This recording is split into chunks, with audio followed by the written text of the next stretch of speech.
Hello and welcome, dear listeners, wherever you are, to this program, Ulimi on Crop and Animal Farming Podcast. It is in this program whereby we bring in a lot of agricultural experts as well as farmers who present to us a certain topic on that particular day's program. And in our today's program, we are having a guest.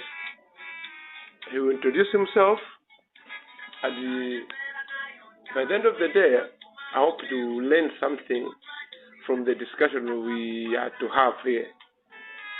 As usual, I'm your host, Joshua Magatan.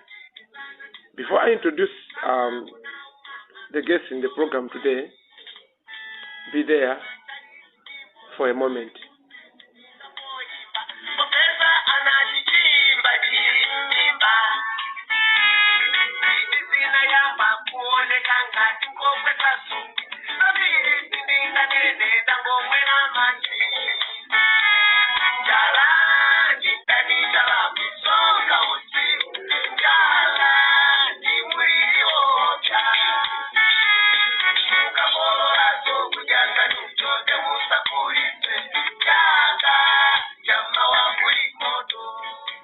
Well, as I said earlier, that today we have a unique guest in the program. Let me welcome you in the program, sir. Thank you very much. People, our listeners out there may wish to know who you are. Can you please introduce yourself? My name is Joseph Epiri. Bye. Yes, I'm one of the farmers right here in Malawi. Thank you very much. Yes. We welcome Mr. Piri to this special program. Thank you very much. The listeners, as you have heard, our guest in the program is Mr. Piri. And in today's program, we want to talk on tomato farming. Mr. Piri is a farmer. He grows different kind of crops and also he rears various animals. But today our focus will be on tomato farming. Mr. Piri, in the first place, listeners out there may wish to know, for how long have you been farming tomato? Right. I've been farming tomato for at least 7 to 8 years. Okay. I've been a farmer of tomato for most of 6 to 7 years like that. Yeah. Being a farmer for a particular crop for 7, you're talking of 7, 8 or 6 years. Yeah. There are benefits in that particular kind of farming.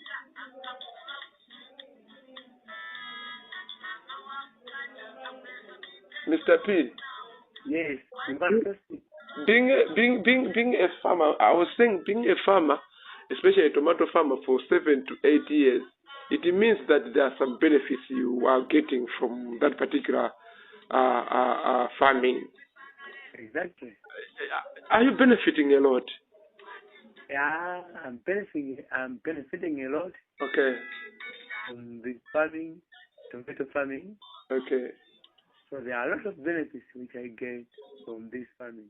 Maybe just to let or to make our viewers to be alert in the program. What are some of the developmental activities, or what are some of the things that this particular kind of farming has provided you with since you started it? Right. Since I started it, indeed this farming has provided me with a lot of projects as well as a lot of even money. Okay. For example, I built my house right here by using the money from this farming. If I build my house, I have got a certain crowd there. There are a lot of cattle there. I use the money from this farming to buy those cattle. Yes, so there are a lot of benefits that I get from this farming. Is tomato farming a tough or simple type of farming? I can say it is not a simple type of farming. Okay. It's partly tough, but it's partly simple as well. Okay. Why am I saying so? First of all, what happened is we grow our tomato at a temporary place. And there, we make sure that we match our tomato in order to prevent it from direct sunlight. You match what is to match? Okay, I mean matching. Matching is like putting some grass under our tomato, not under, but above our tomato, so that we can prevent it from direct sunlight. Okay. That's so that particular activity happens on that temporarily place. Yes, that activity is called matching. Okay, so it's done on a temporary place where you have planted your tomato. Right there. Okay.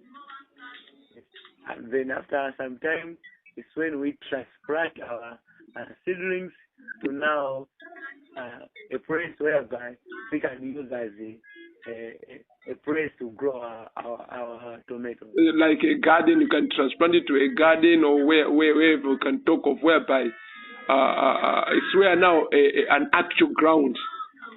Actual place where we've grown our tomato now. Yeah. So from that particular temporary place to this particular actual place where you plant your tomatoes, that I think that process takes a bit time. What are some of the challenges that you face in the process of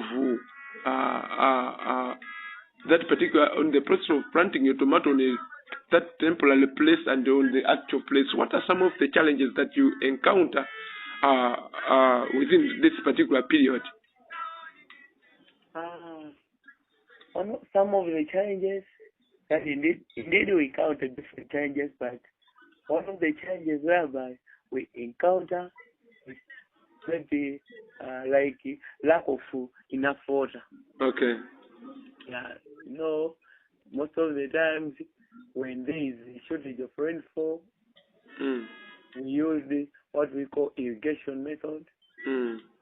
So most of the time, due to lack of water in different process, or because water source is away from our garden. Yes, what happens? There is shortage of water right there, because most of the time tomato needs a lot of water. Yes, so due to maybe we are away from the water source, sometimes fail to do well due to that. Does the tomato require fertilizer?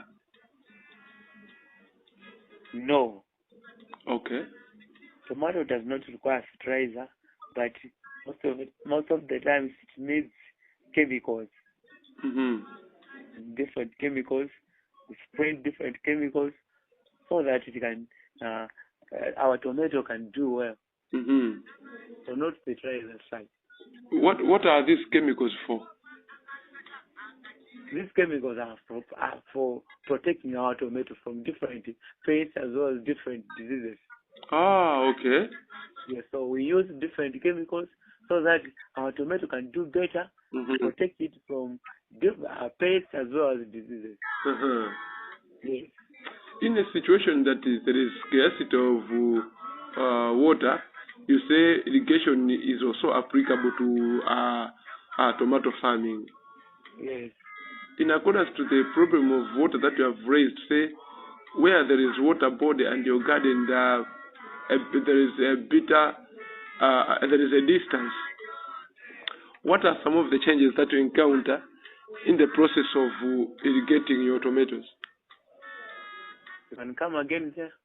You have said in your statement that where there is a water source, the water that you use to irrigate your tomatoes, there is a distance. Yeah. It's a bit far. Yes. So you said you use you irrigate water, you take water from that far area to where your tomato plants are.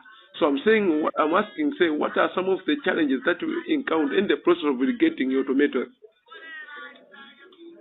In the process of irrigating, most of the time, one of the challenges is sometimes due to the farness of the water source, it may lead to even dry up of our tomatoes. Yeah. Yes, it can dry up, even sometimes be eaten some other pests. Yes, just because we are away from the or we took water away from the our garden. Yeah, sure. Yes. Okay, another thing that I wanted to ask from you, sir, is about how do you know that my tomato is now ready for it to be ready to be harvested? How do you know that your tomato has ripened? Most of the times, one of the signs whereby we can easily identify that this tomato has ripened, it looks like what we call like red-like. Red in color. Yes, red in other way, red in color. That's a simple and easy way whereby we identify our tomato that it is ripened. Yes, an easiest way. Yes. So the only easiest way of discovering that my tomato has ripened is the change of its color. Yes. Okay. Yes, but it looks like that. It looks red-like. You are saying red-like. Red-like, indeed. Yes. What are some of the pests or diseases which attacks tomato? Right.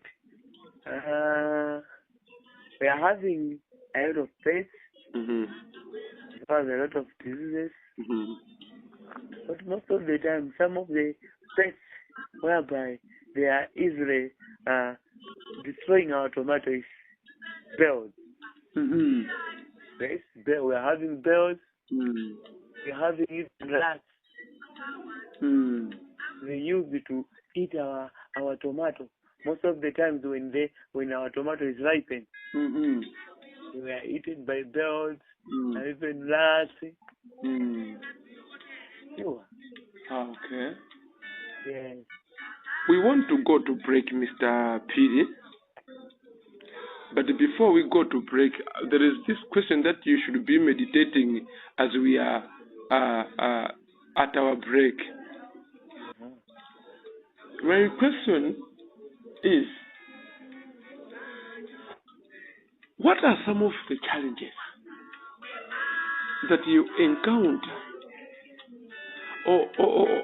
that you encounter? Because I understand that you have a very large piece of land whereby you usually plant your tomatoes. Exactly. So handling such a big piece of land of tomato, I think it's not something which is an easy activity. Yeah. So how do you handle such a big piece of land? That's the first question. The other question is, what are some of the changes that you encounter in the process of handling that large piece of tomato? I think those questions should be meditated on as we are going to break. We'll come back